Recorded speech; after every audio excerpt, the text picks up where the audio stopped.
Hi, ever wonder what it's like to work another profession or live in the underworld?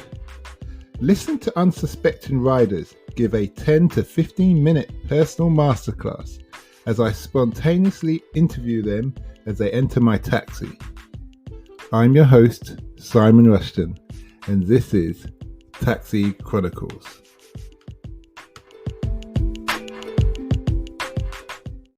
Morning. Yes, we're back with another rider, another episode. Today we've got the lovely Hannah and the intelligent guy Ben. Yes, it's part 2, and they just let it slip. Well, Ben did, so thanks Ben. That Hannah's a poet, so we're going to try and get a poem from her. And we might even delve into some of Ben's acting and what he's done before. Look, he's dipping his head. Yeah. So nice to have you here. I was trying to drop Hannah in it, not me.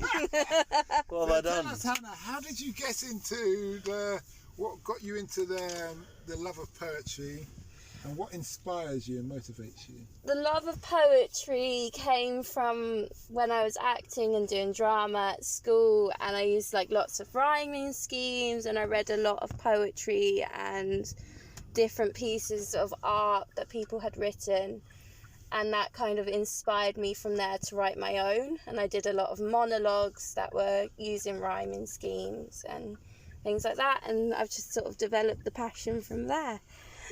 I understand you've got your own Instagram page, IG page. Yeah. Do you want to throw that out there so people can start reviewing? It's poem_escapes.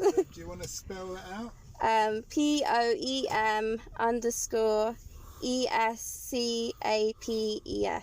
Okay, that's nice. So, do you want to give us a little sample of one of your poems? Oh, I'll let Ben read one of them. I don't like reading them. Oh, come on, it's got to be you. Oh no, I It's can't. gotta be you, no, Hannah. I think you do it. You did the acting.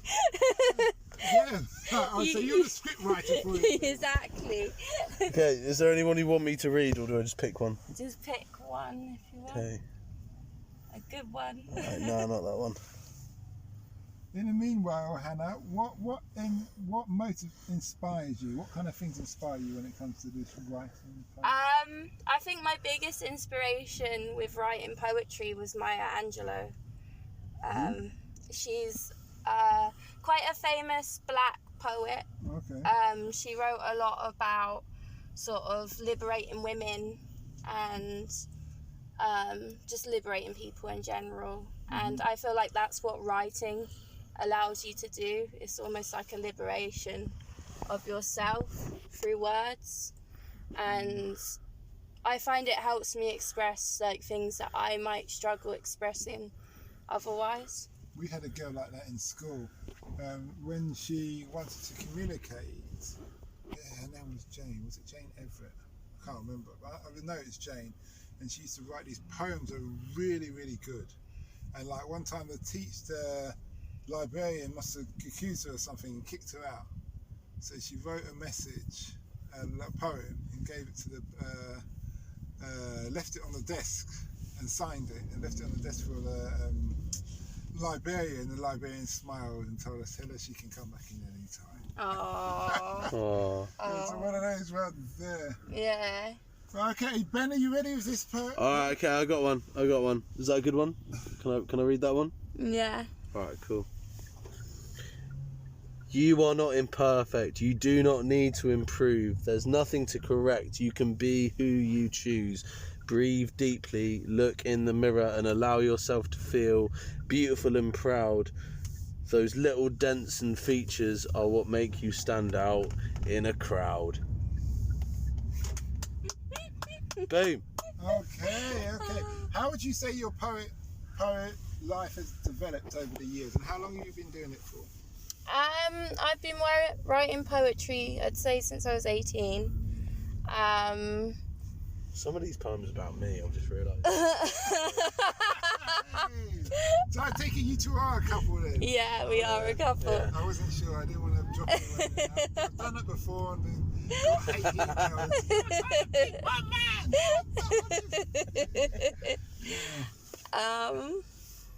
And I don't know, it's just, I kind of do it in my free time. So if I'm just sat there on my own and a thought comes into my head, I'll jot it down, either like writing or on my phone, and then it kind of just develops over time. I don't tend to write a poem all at once. It'll be like a thought, and then the thought will add as I think about it. Do you know, like, but it's usually during my free time when I've got a lot of thoughts probably going through my head. I suppose a lot of people feel like that as well. It's like, I feel like when I'm on my own, that's when my thoughts kind of are most active. And sometimes, you know, them thoughts aren't always the most positive thoughts. So it's a good expression to just write it down and let it go in that moment. But I suppose when you write things down, you also bring it to life. Yeah. I always say that when it comes to business ideas. Yeah. Having written it down, you haven't brought it to life. It's just a passing thought. That was a good idea. You know, that kind of thing. You bring it to life, and then you build on it, nurture it. Yeah. You do your breastfeeding or whatever women do, and it grows. And all those kind of things. And that's good. How would you say you've changed over the years regarding poetry? How have I changed? I feel like as I've got older, like I feel like going through my teen years to like my 20s, you kind of go on this journey anyway, don't you? Within life, and you kind of learn about yourself and find out who you are and what you want to do. And I feel like my writing, I express a lot of that sort of feeling through it. Like when I was young, it'd be about boys, it'd be about, you know, stupid things that I might have been going through at the time, and I look back and laugh now at the experience of it. Whereas now it might be something about myself, like I'm being self-critical, but in like a way that it sort of lets it go. I can't explain it, but... No, I understand. Yeah. That process of development. Yeah. I understand that. And I suppose in 10 years' time it'd be completely different again. Like, that's the beauty of it. Do you keep a book with you and you just write things all the time? I tend to keep a journal with me, yeah.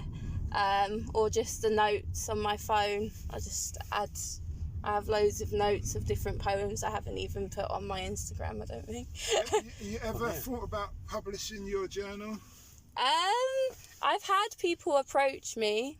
Oh, is it? From people seeing your stuff on site? Yeah, online? and ask if I want to publish any of it. But I kind of just see it as a bit of fun. So I think publishing, it would make it more pressurized and serious, and I'd feel like I'd have to write. Like, it's almost that pressure to write would nearly make me not want to write, I think. Okay, I get a bit worried about it, yeah. I'm so I think... make a suggestion. I'm not sure if Ben agrees with me here. Ben? Sorry, yeah. I'm not sure if Ben's just looking through your journal. I'm looking at these fucking poems about me that I didn't know. Yeah, okay. Anyway, yeah. I'm going to make a suggestion. I said, I'm not sure if you're going to agree with me, but it's better to get paid for having fun than it is not to get paid at all. It's true. So it doesn't have... Remember, you write when you write. You write it, and if they say, have you written anything more? I said, no, I'll let you know when I have. But at least you got paid. And you can go on your holiday to the Caribbean or wherever you wanted to go. Yeah. Do you understand? That's you could true. even open up an autistic school if you get paid that much. Yeah. You follow a dream. You both seem like a happy, lovely, nice couple in that respect. You know? So, just food for thought. Yeah, that's worth I considering. think Ben's agreeing with me. See that deep look in your eyes? He's seen the pound signs. He's seen the holiday. I can sell your poems. What are you doing, Hannah? And Ben, they're about you, you know, so you can, you're cut too, you know, 50-50. Sign your mortgage. Mate, Yeah. how else am I going to buy a house, you know? You'll be thankful. You'll say that taxi driver. She's sitting on all these poems. And all of that stuff. Okay, that's good. So poetry is something you're going to do on until death, more or less. Yeah. You never see yourself giving it up. No. And you never have a day that you feel that you don't want to do poetry, you don't want to write? Oh, I have plenty of days where I wake up and I get a block where I don't know what to write about, or I might feel stuck. I think I've even written poems about not knowing what to write about. Like, I've wrote poems where I'm just talking about my mind's not letting me. And I feel like that was something Ben told me when I was writing, because I used to tell him, oh, I don't know what to write about today, or I'd be trying to write and I couldn't come up with something, and he'd be like, write about not being able to write. Like, take the subject that's come to you and use it to your advantage, rather than trying to rack your brain for something else. So that's what I've been doing ever since, and it does tend to work. It's also probably about experience. The more adventure you have in life, the more places you'd meet, the people you go. You might write a poem about a taxi driver. Exactly, it might write one about you. Wait. And how you got your house.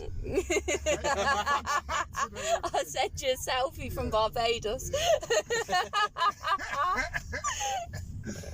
Okay, so for any up and coming poet, so anybody who wants to get into poetry, who likes to write and all these kind of things, what would be your advice to them?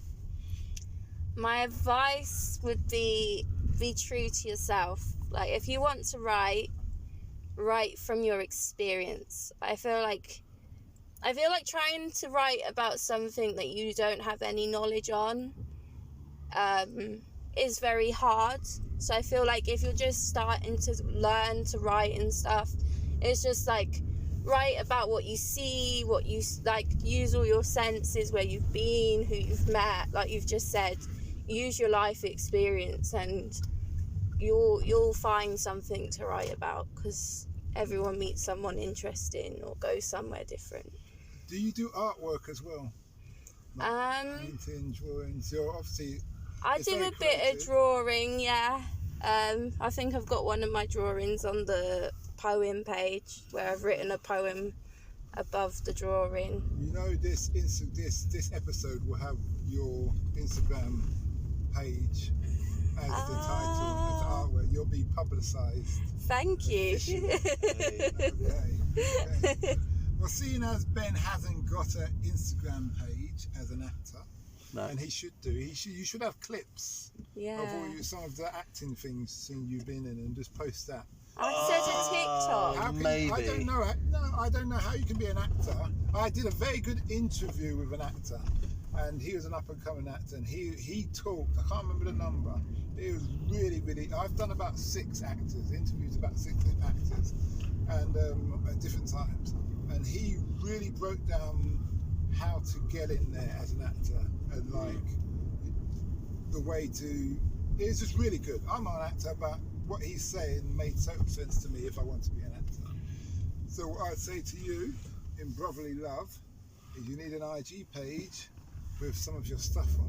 Yeah. And you're a character. I can see you being in one of those kind of Viking or epic movies easily.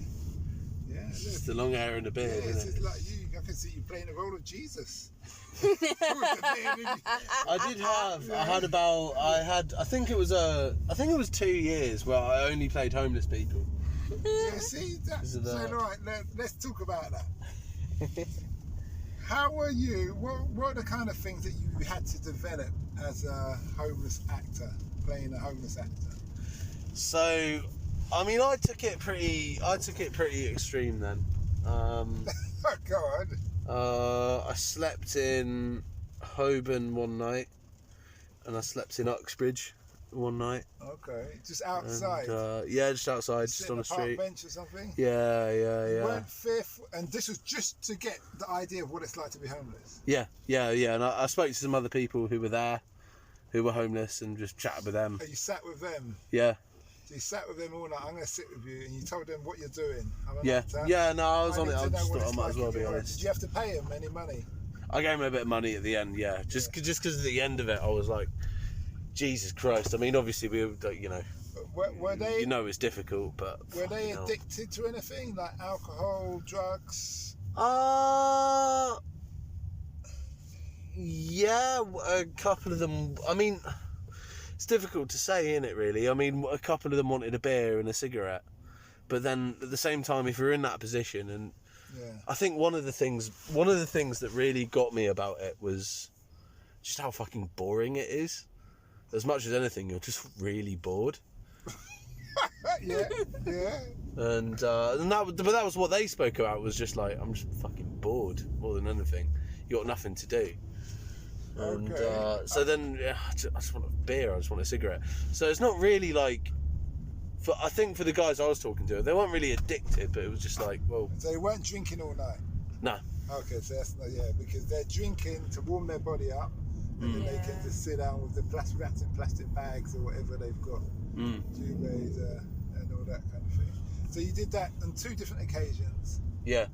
Did the police come along and try and move you along or anything like that? Yeah, they did. Yeah. Did it? Yeah. And what did you say? Piss off! I'm trying to go for an acting role. I was like, all right, mate. All right, no, yeah.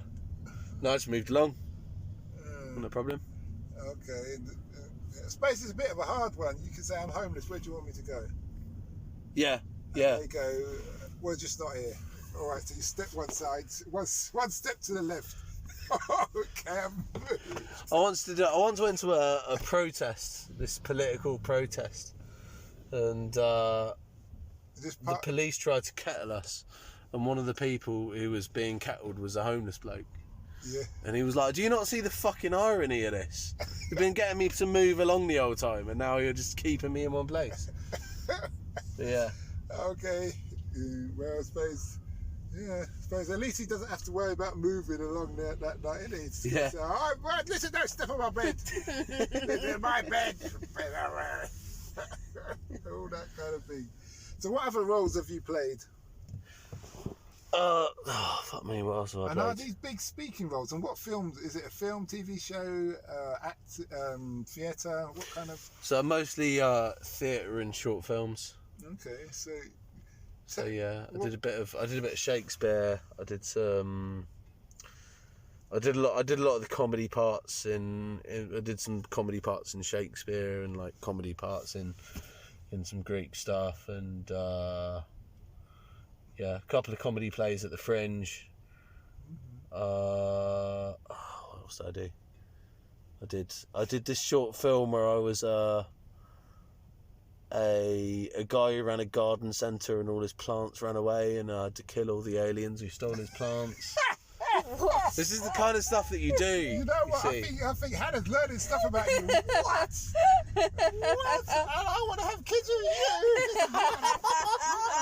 The mushrooms. Yeah. The mushrooms, man. Yeah. No, I hear you. Yeah. How long does it take to, like, a short film? Is it like acting for a couple of days, a week, or? I mean, it depends really. The longest I'd done is a few weeks. That's a pretty big job. It's What movie was that? That was the one where I was running after the plants. It's like the Attack the Block movie. Yeah, that kind of thing. Yeah. What was the name of the movie? It was called When Nature Calls. When Nature Calls or Kills. When Nature Calls. Calls. Okay. Interesting. I may look out for that. Let's see. I don't think you'll find it, mate. It could be on YouTube. It could be. I don't think it is. That'll be my screenshot. I'll split this episode from the lovely Hannah's. the you running down nature. So I had to run around a farm, a 2-acre field, naked when it was snowing in that film. You go quite deep though, because for you to be home, make sure you to go in the homeless role, and then to decide I'm going to know what it's like to sleep homeless. That's showing some real dedication. Yeah. That is, and I take my hat off to you for that. But then I suppose being an ex-military man, you have to know what it's like. Do you see what I mean? If you're going to play the role well. Do you see what I'm saying? Yeah. In that respect, you in that thing. Well, it's just with that one, it was my curiosity as much as anything. It was, how would it feel? What is it like? I don't know. I don't know how much it helped. Maybe it didn't help. But you got the part. You did the role. Yeah. So of course it worked. Yeah. They made the film. They paid you. Yeah. Yeah. There you go. So what would be your advice to someone who's up and coming in acting? Don't do what I did. What would be my advice? I think probably try not to do everything traditionally, as in like I think when you're trying to be an actor, there's a very kind of defined way of doing it. If you go to drama school, or you get this training, and then you try and find an agent, and it doesn't necessarily have to work like that. I think there's a lot to be said for, like, I had a lot of mates who were poets, and they gave me jobs in videos and stuff like that, and I think there's nothing more kind of cringeworthy than when you look at a kind of actor's Twitter account, and it's very kind of, I'm an actor looking for work, hashtag cast me, and all of that stuff. There's a lot. No, there's a lot of that. There's a lot of that. There's a lot of that. Hashtag cast me, hashtag Hollywood, and I'll put every hashtag under the sun. Okay. I did that. I think you just got to look to the original. I agree with that. On that note, we've got 1 minute left. Thanks, you've been great host. You've been great, Fee. I've got 3 episodes. We hope you liked that interview. Don't forget to like, share and subscribe to get the latest daily episode. Ever considered investing in the continent with the fastest growing economy and population on Earth? The same continent that holds 30% of the world's known natural resources? Then listen to our sister podcast, Africa Investor Stories, where you will hear real investors with real stories from around the world share their experience of investing in Africa. We post Monday and Thursday at 10 a.m.